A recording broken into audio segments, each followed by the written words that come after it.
Mon fils a utilisé les 25 000 € que je lui avais donnés pour des vacances familiales en Corse, puis m'a regardé droit dans les yeux à l'aéroport et m'a dit qu'il avait oublié d'acheter mon billet. Il l'a dit avec le même ton décontracté qu'il aurait pu utiliser pour dire qu'il avait oublié d'acheter du lait. Il m'a dit de simplement rentrer chez moi. Ce qu'il ne comprenait pas, c'est que chez soi, c'est là où un homme construit sa vie et où il garde le numéro de téléphone d'un très bon avocat. Au moment où leur avion a touché terre au paradis, j'avais déjà passé un appel qui transformerait leur rêve tropical en cauchemar. L'air dans le terminal de l'aéroport était épais, du bourdonnement stérile de l'air recyclé et du grondement sourd des valises qui roulaient. C'était le son des départs, des nouveaux commencements. Je me tenais à côté d'une montagne de bagages neufs, l'odeur du plastique frais encore accroché au poignet. Mon fils Michel avait insisté là-dessus. Nous devons voyager avec style, papa, avait-il dit avec un sourire large et éclatant. J'avais tout payé, bien sûr, tout comme j'avais payé les billets de première classe, le complexe 5 étoiles, toute l'expérience de 25 000 €.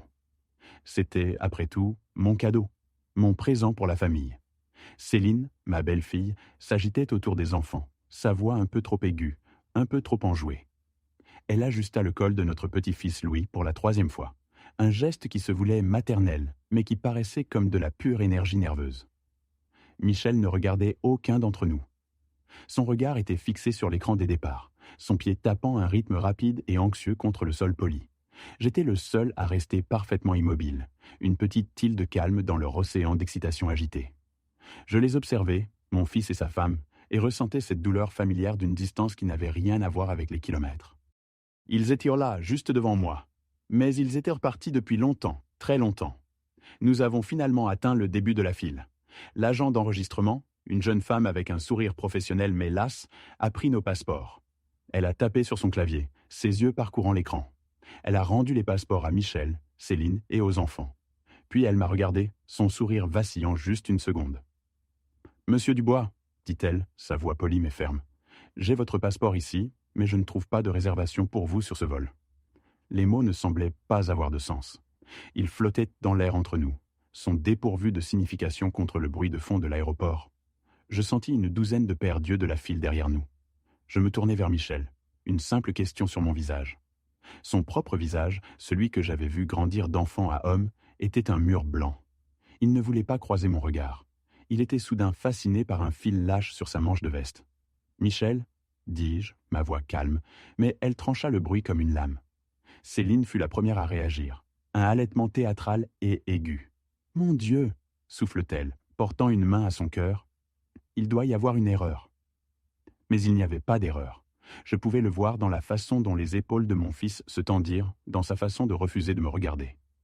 La vérité se tenait là devant moi, plus laide que n'importe quel mensonge qu'il aurait pu me dire. « Papa !» marmonna finalement Michel, regardant toujours ce fil imaginaire. Bon sang, je suis vraiment désolé. Les choses ont été complètement folles au travail, avec les enfants et faire les bagages.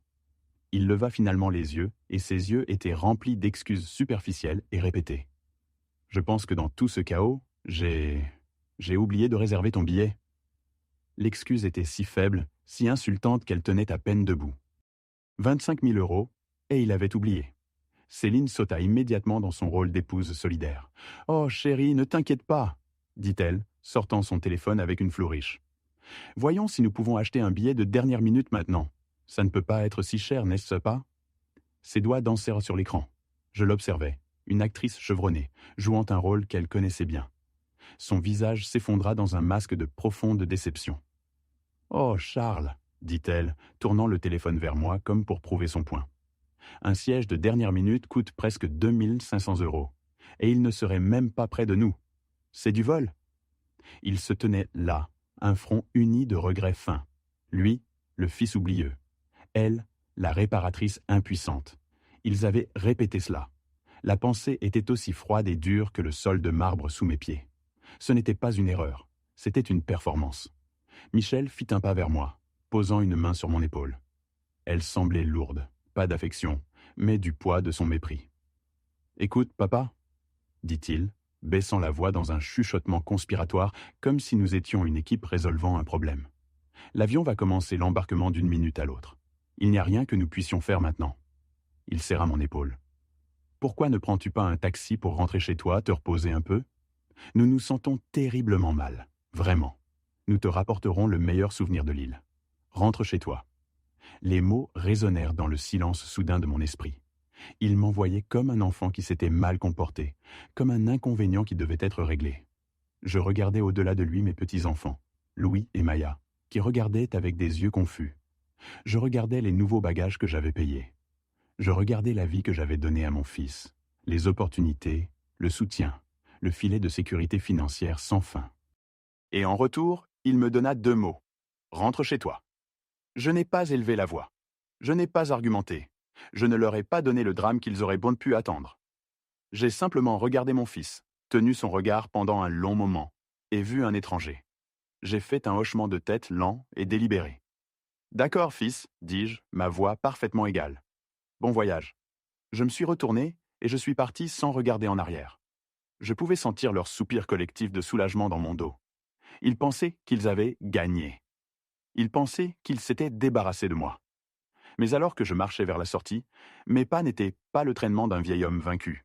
C'étaient les pas mesurés et constants d'un artisan sur le point d'aller travailler. La ville glissa devant la fenêtre du taxi dans un flou de briques et de verre.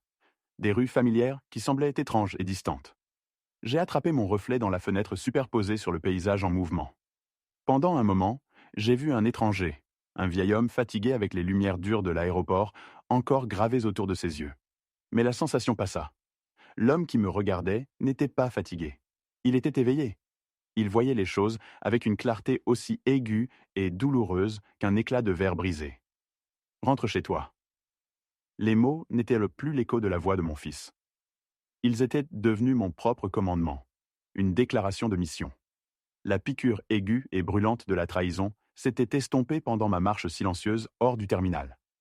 Elle fut remplacée par quelque chose de froid et lourd, quelque chose de solide. C'était la sensation d'un outil se posant dans la main d'un artisan. Ce n'était pas la douleur désordonnée et émotionnelle d'une querelle familiale. C'était la géométrie propre et simple d'un problème qui devait être résolu. Ils avaient fait une erreur de calcul critique. Ils voyaient un vieil homme, un portefeuille, une relique à gérer et apaiser.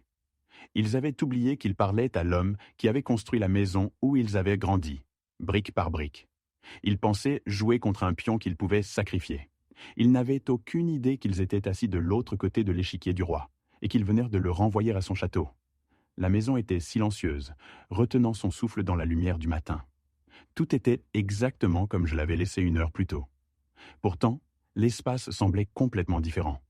C'étaient les mêmes 4 murs, les mêmes meubles que j'avais construits, les mêmes photos d'une famille souriante sur le manteau de la cheminée. Mais le vide était nouveau. C'était un espace creux creusé par une trahison que je n'avais pas vu venir. Je suis entré dans le salon et me suis assis dans le fauteuil près de la fenêtre, celui avec l'imprimé floral qui s'était fané d'années de soleil. Sa chaise, la chaise de Rose, et dans le calme, je pouvais presque entendre sa voix, non pas avec tristesse, mais avec la sagesse calme et savante qu'elle avait toujours eue. Rose voyait le monde avec un œil d'artiste pour les détails. Elle remarquait les fines fissures dans les choses avant qu'elles ne deviennent des cassures. Il y a des années, après que Michel eut demandé un prêt important pour une voiture dont il n'avait pas besoin, elle s'était assise avec moi sur la terrasse, le regardant s'éloigner. « Il a tes mains, Charles » avait-elle dit, son regard distant. « Mais il n'a pas ta patience pour le bois. Il ne veut que la table finie. » Je ne l'avais pas complètement compris à l'époque. Je pensais que c'était juste l'inquiétude d'une mère. Maintenant, assis dans sa chaise, ses mots étaient clairs comme une cloche. Elle disait aussi « L'argent ne change pas une personne, Charles. Il la rend juste plus de ce qu'elle est déjà. » Et dans ma douleur, après qu'elle soit partie, j'avais oublié cela. J'avais confondu ma générosité avec l'amour, alors qu'en réalité, c'était juste du carburant pour la faiblesse de mon fils, pour l'homme privilégié qu'il devenait. La douleur dans ma poitrine n'était pas seulement pour moi. C'était pour elle, pour l'héritage de travail acharné et de dignité silencieuse que nous avions construite ensemble. Ce n'était plus question d'un vol manqué. C'était question des fondations du travail de nos vies, et je ne resterai pas les bras croisés à regarder mon fils tout détruire pour une poignée de cendres. Je me suis levé de sa chaise, la chaleur du soleil dans mon dos. Le chemin vers l'avant n'était plus brumeux de douleur.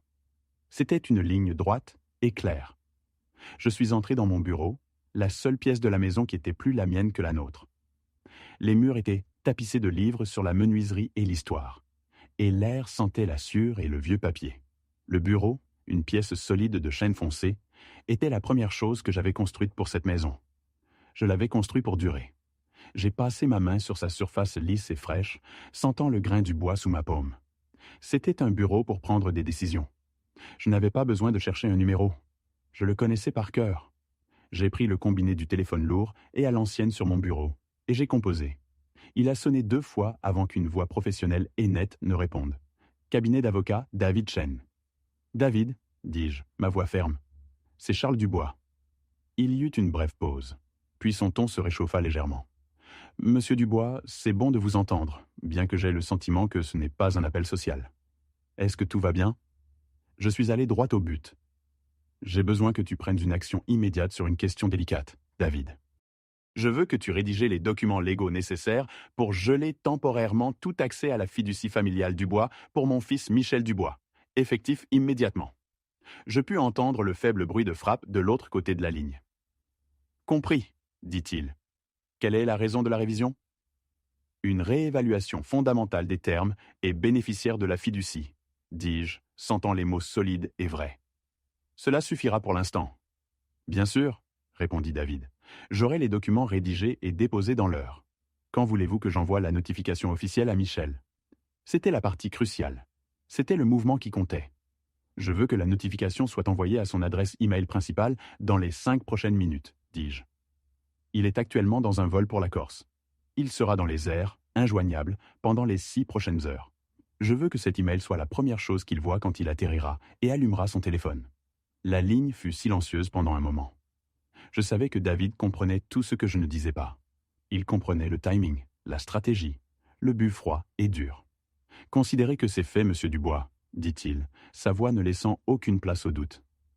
Merci, David, répondis-je, et je reposai doucement le combiné sur son support. Je me suis assis là au bureau que j'avais construit dans la maison que j'avais payée, et j'ai imaginé un email, un petit messager numérique silencieux, commençant son voyage à travers le pays. C'était la première brique que je poserais dans les nouvelles fondations de ma vie. Alors que je m'asseyais à mon bureau, le tic-tac de l'horloge grand-père dans le couloir était le seul son. C'était un rythme que je connaissais bien, un battement de cœur constant pour une maison dont le propre cœur avait été arraché quand Rose était morte.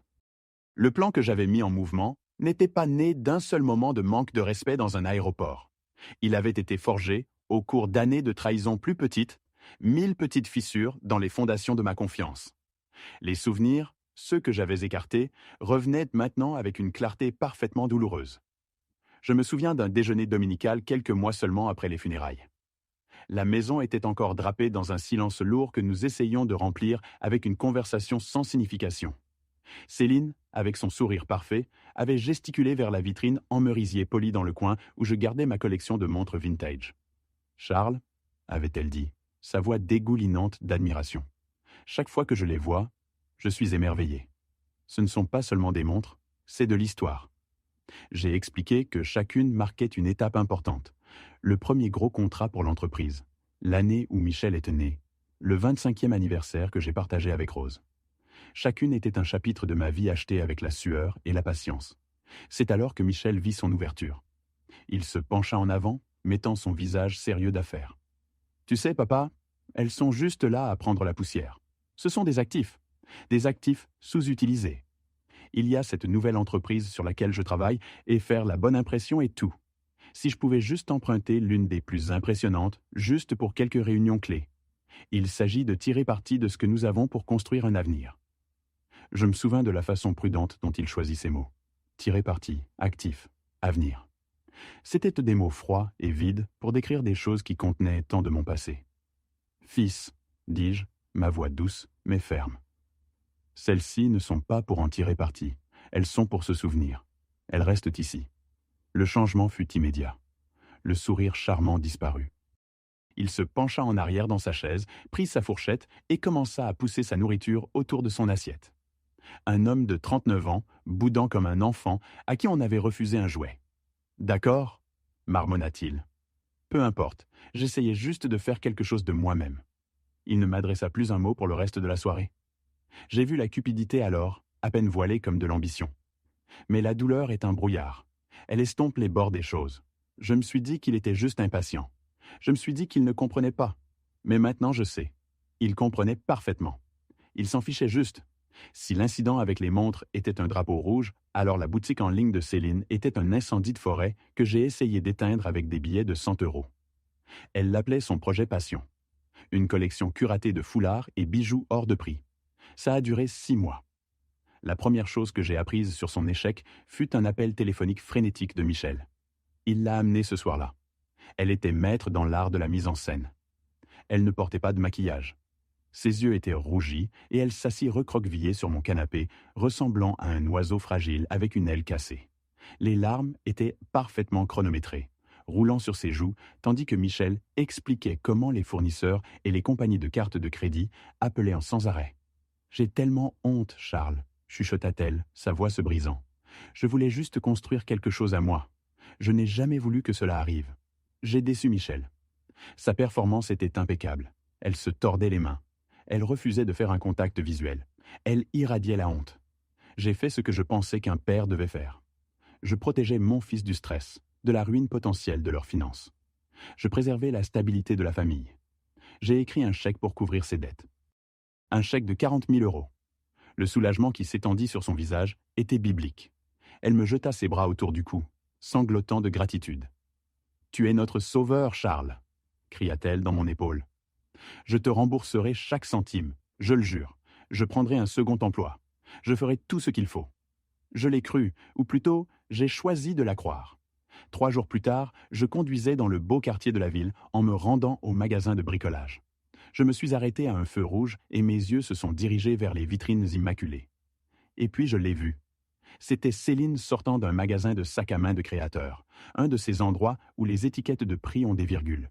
Il n'y avait aucun signe de l'oiseau brisé et fragile de mon salon. Elle rayonnait, triomphante, un sac d'achat orange vif dans une main et un nouveau sac à main en cuir chair glissé sous son autre bras. Elle riait dans son téléphone, un son insouciant et joyeux. Le feu passa au vert.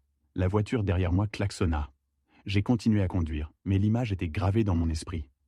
Le visage baigné de larmes de la femme qui avait promis de me rembourser et le visage souriant de la femme qui venait de dépenser un morceau de ma générosité sur un nouveau trophée. Je ne l'avais pas sorti d'une crise. J'avais juste payé pour le prochain chapitre de son irresponsabilité. Les montres avaient été un test. La dette de 40 000 euros de Céline avait été une répétition, mais la vraie cible, le grand prix, avait toujours été la fiducie familiale du bois. Rose et moi l'avions établie il y a des années. Ce n'était pas seulement une collection d'actions et d'obligations. C'était la somme de nos vies.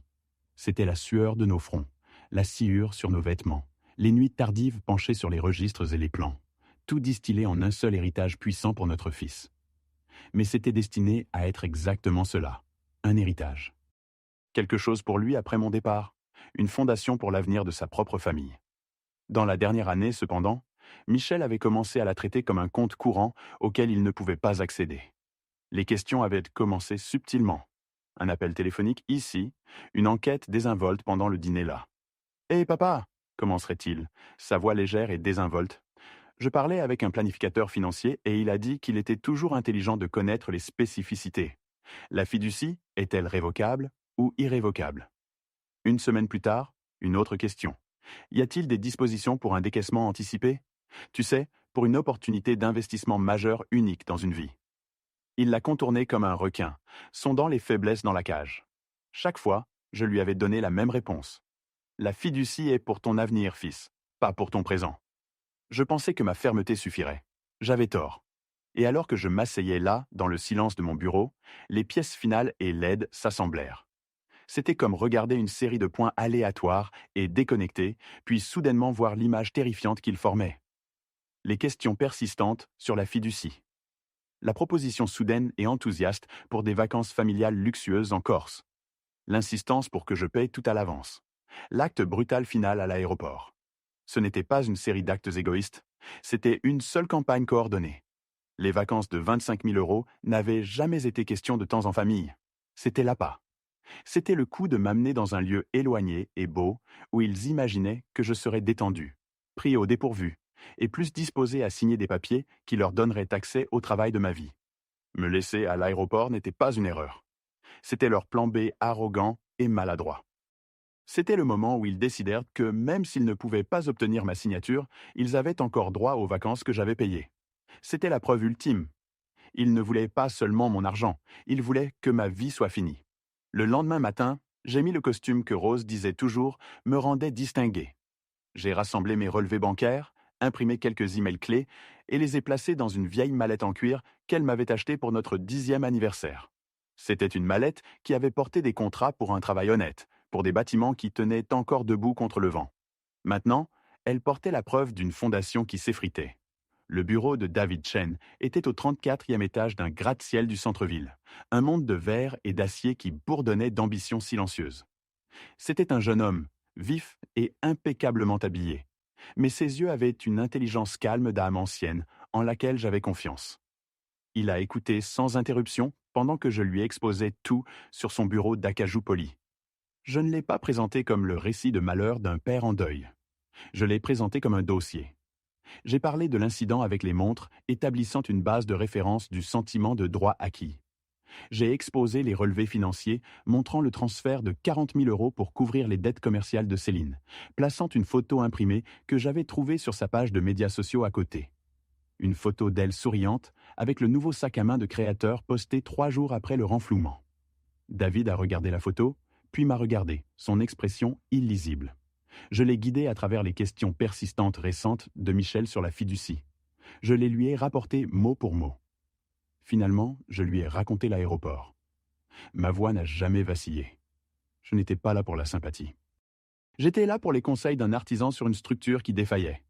Quand j'ai terminé, j'ai croisé mes mains sur ma mallette. Je ne suis pas ici aujourd'hui par colère, David, dis-je, ma voix basse et ferme.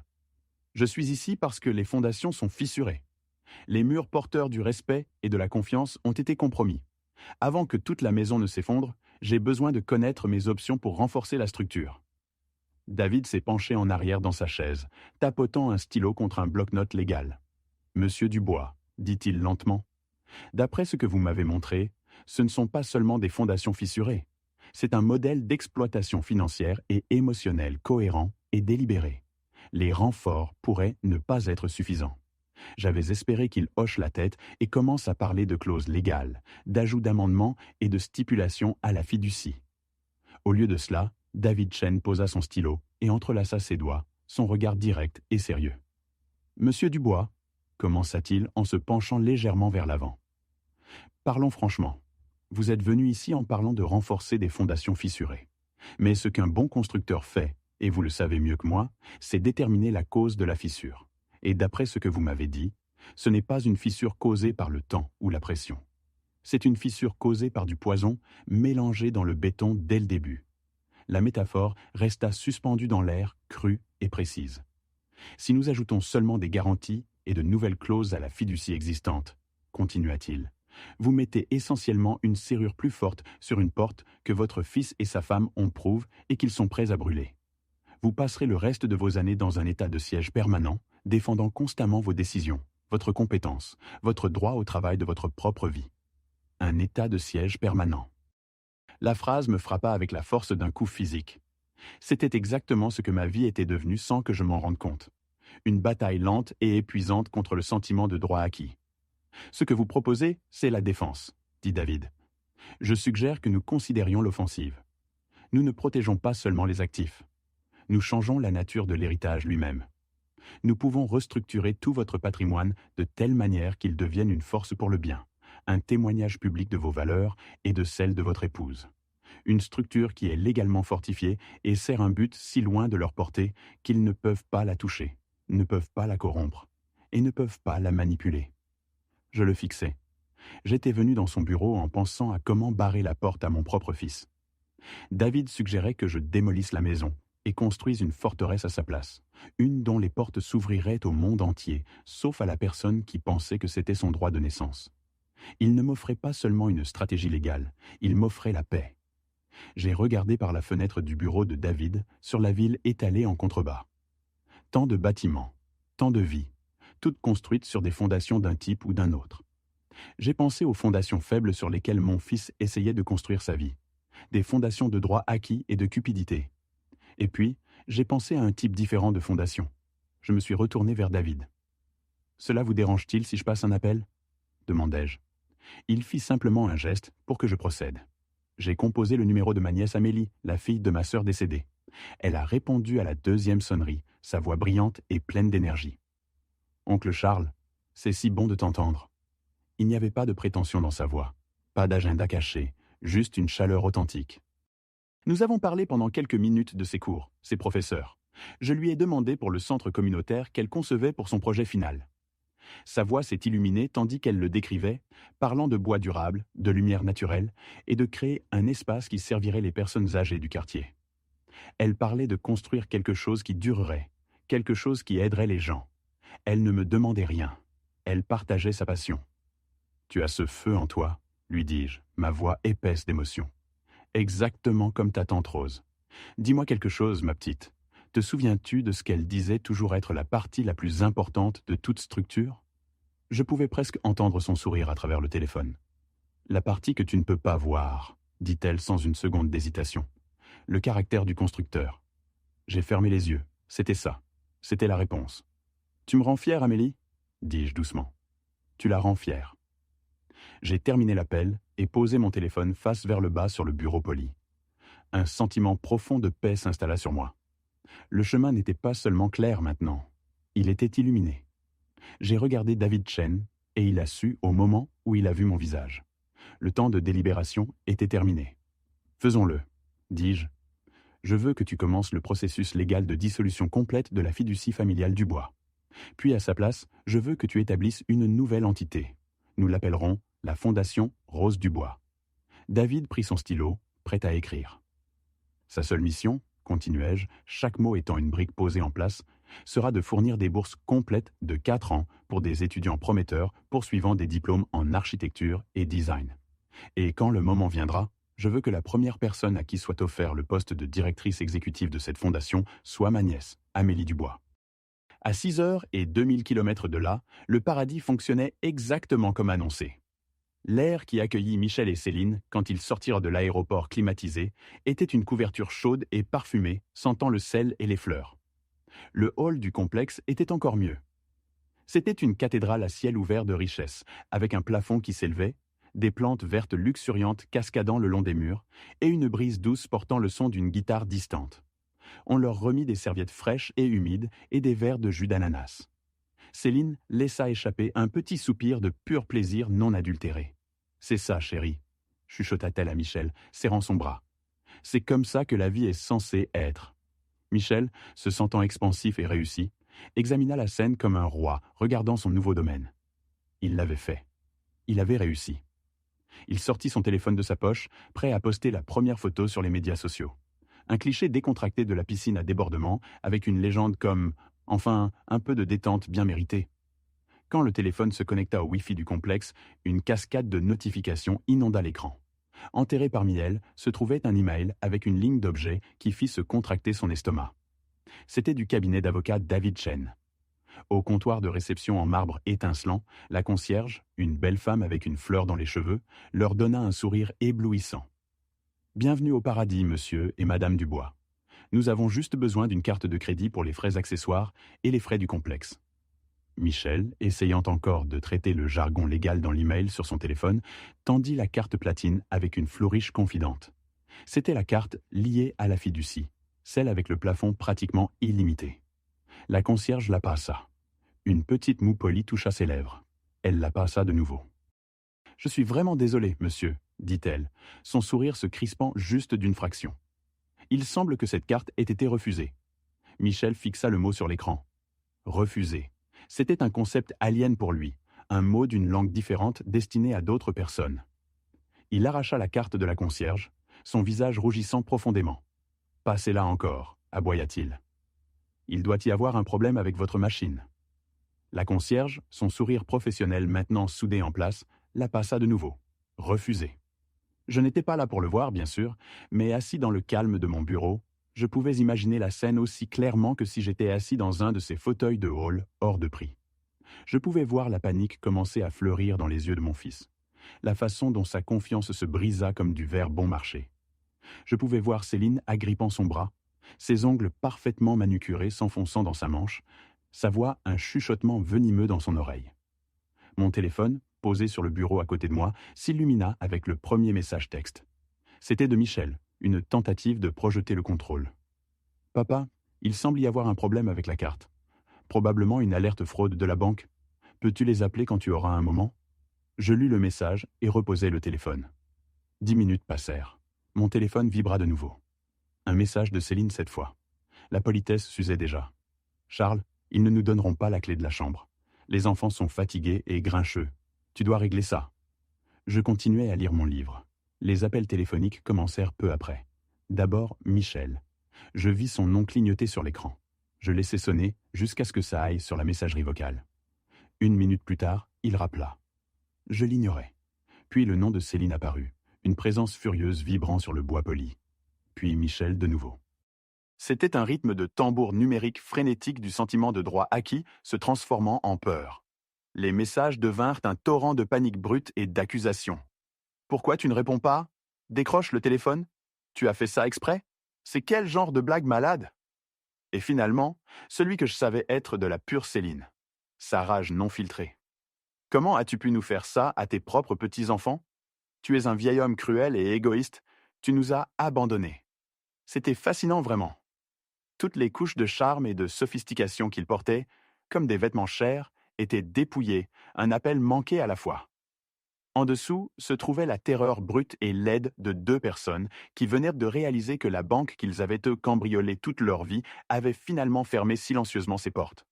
De retour dans ma maison, il n'y avait pas de chaos. Il n'y avait que le parfum d'huile de citron et le frottement silencieux d'un chiffon doux sur le vieux bois. J'étais dans mon atelier, l'endroit où j'avais toujours donné un sens au monde en construisant des choses. Dans mes mains se trouvait une petite table à 3 pieds que j'avais faite pour Rose pour notre premier anniversaire. Sa surface s'était ternie au fil des ans. Je lui redonnais son éclat. Sur l'établi, mon téléphone faisait une crise numérique. Il vibrait violemment, glissant sur la surface de chaînes marquées, l'écran s'illuminant avec leurs noms l'un après l'autre. Michel, Céline, Michel encore. C'était un pouls frénétique de désespoir essayant d'envahir mon sanctuaire. Je ne l'ai pas mis en mode silencieux. Je l'ai laissé sonner. À chaque passage du chiffon, je jetais un coup d'œil à l'écran. Le nombre d'appels manqués grimpait. 10, 27, 54. Chaque vibration était une exigence. Chaque sonnerie sans réponse était une accusation. Mais ils n'appelaient pas leur père. Ils appelaient leur banquier. Ils ne s'inquiétaient pas de mon bien-être.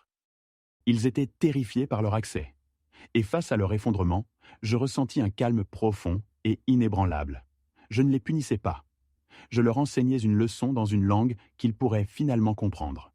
Je leur enseignais la signification du mot « conséquence ». Le grain rouge profond du merisier commença à briller sous ma main, sa lumière intérieure revenant. Je restaurai l'ordre. C'était tout.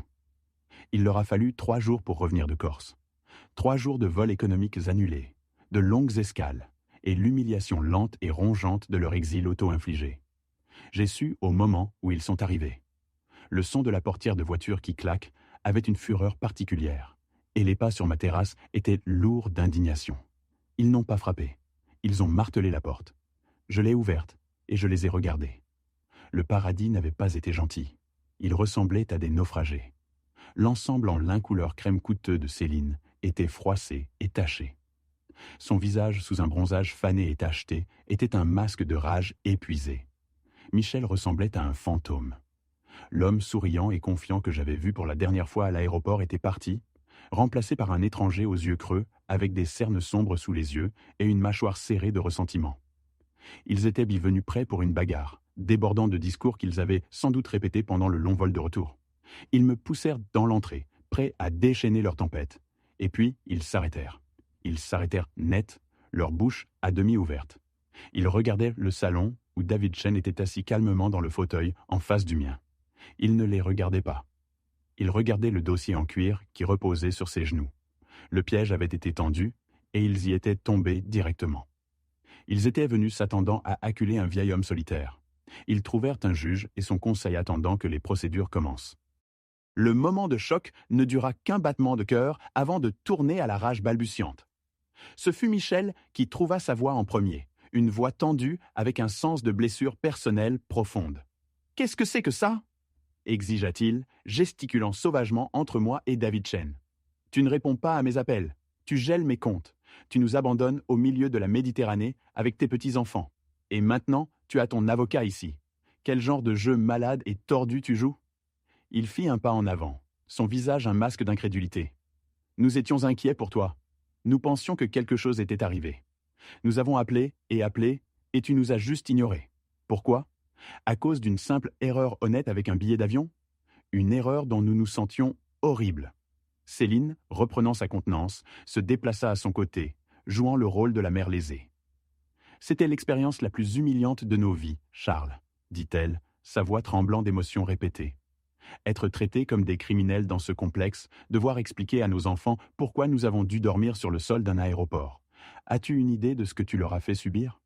De ce que tu nous as fait subir ? Tout ça parce que tes sentiments ont été un peu blessés. Ils se tenaient, là, un front uni d'indignation, tissant un récit où ils étaient les victimes, les héros sans faute d'une histoire dans laquelle j'étais le méchant cruel et imprévisible. Ils peignirent un tableau de vacances familiales aimantes, dérailleur par le caprice inexplicable d'un vieil homme amer.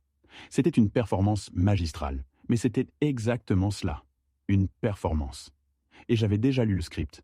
Je me contentais de rester assis là, mes mains reposant sur mes genoux, et je les laissais parler. Je laissais la tempête de leurs accusations se briser contre le mur de mon silence.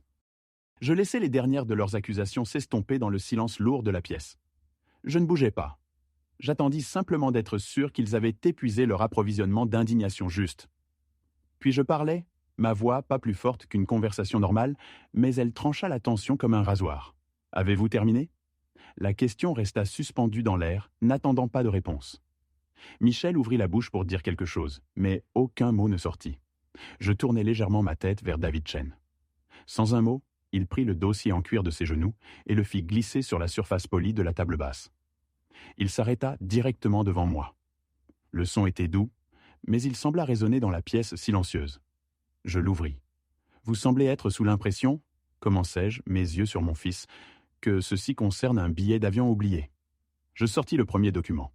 C'était un relevé bancaire. Je le plaçai doucement sur la table entre nous. Parlons plutôt de ceci. Ceci est un transfert de 40 000 € fait de mon compte d'épargne vers le vôtre pour couvrir les dettes de l'entreprise ratée de Céline. Puis je regardai Céline, dont le visage était devenu rigide. Du dossier, je sortis l'impression brillante de sa publication sur les médias sociaux.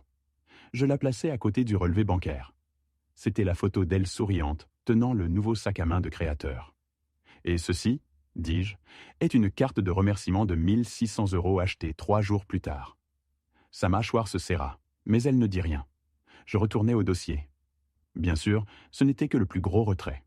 Je commençai à sortir plus de papiers, des chèques annulés, des relevés de cartes de crédit que j'avais payés. Chacun que je plaçais sur la table, créant lentement une mosaïque de leur vie financière, une piste papier de leur dépendance. Voici les 15 000 pour l'acompte de votre voiture. Voici les 8 000 pour couvrir vos impôts fonciers l'année dernière. Et voici, dis-je, laissant tomber une épaisse pile de reçus sur la table, les innombrables transactions plus petites. Dîner, vêtements pour les enfants, votre adhésion au club. Ils regardèrent la pile croissante de papier, leurs visages se vidant de toutes couleurs. La colère juste était partie, remplacée par la terreur pâle et cireuse de personnes qui avaient été prises. « Vous appelez l'aéroport une simple erreur, dis-je, ma voix descendant encore plus bas.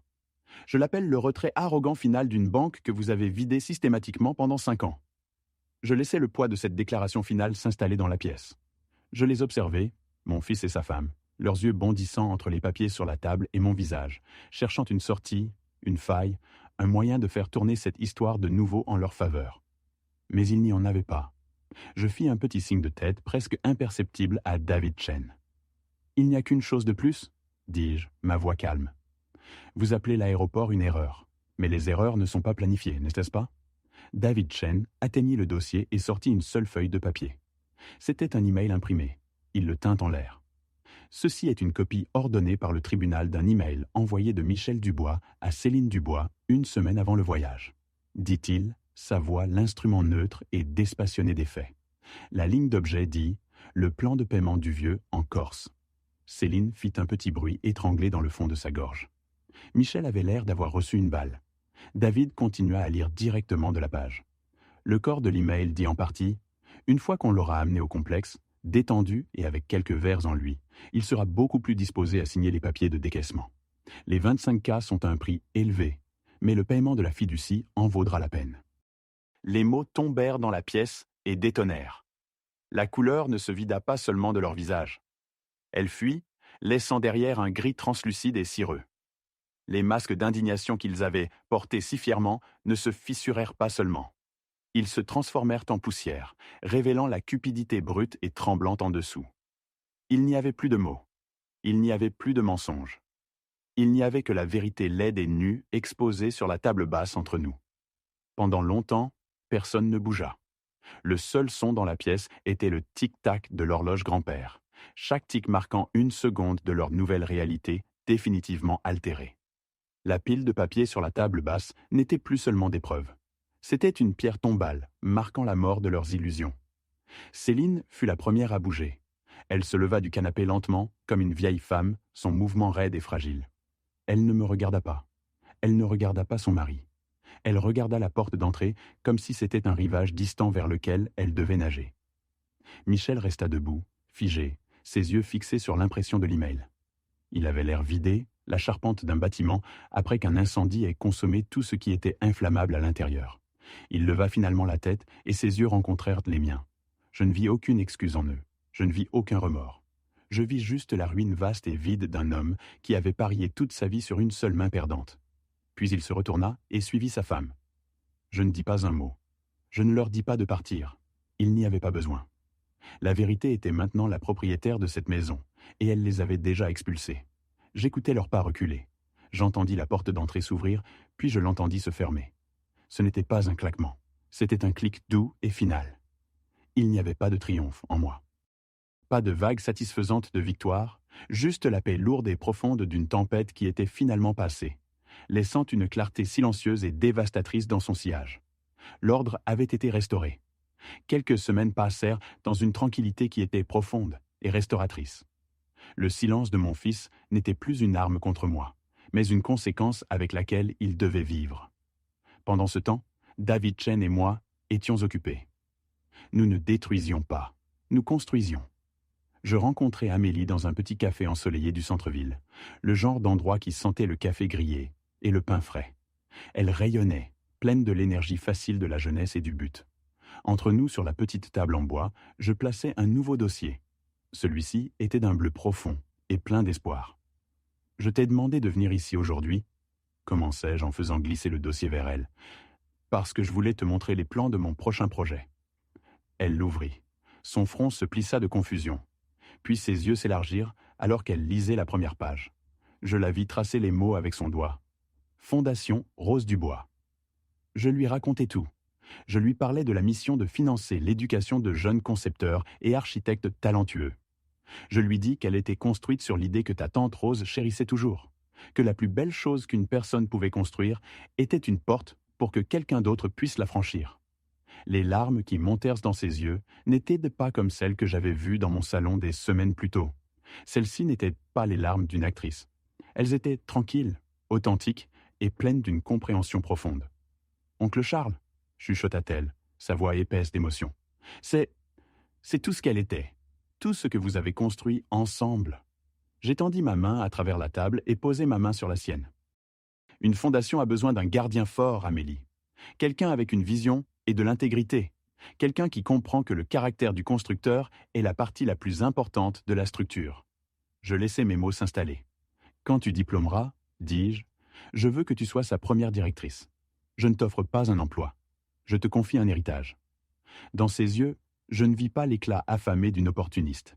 Je vis la lumière constante et brillante d'une constructrice prête à se mettre au travail. Je suis de retour dans mon atelier maintenant. La maison est silencieuse, mais c'est un type différent de silence d'avant. Ce n'est pas le silence lourd de l'absence, mais le silence propre et calme de la paix. Pendant des années, je pensais que mon héritage était un nombre dans un compte bancaire, un filet de sécurité que je construisais pour mon fils. J'en suis venu à réaliser que vous ne pouvez pas construire un filet de sécurité pour quelqu'un qui est déterminé à couper les cordes. Mon fils et sa femme ont vu le travail de ma vie comme un coffre-fort à forcer. Ils n'ont jamais compris que sa vraie valeur n'était pas dans l'argent, mais dans la dignité du travail lui-même. Ils voulaient la table finie, mais il méprisait le bois, les outils, les mains calleuses qui l'avaient façonné. Un véritable héritage n'est pas ce que vous laissez pour les gens, c'est ce que vous laissez à l'intérieur des gens. La Fondation Rose du Bois, une structure qui construira des opportunités pour d'autres, c'est un héritage. Ce que mon fils voulait n'était qu'un héritage. Et j'ai finalement appris la différence. Quant à moi, mon travail n'est pas encore terminé.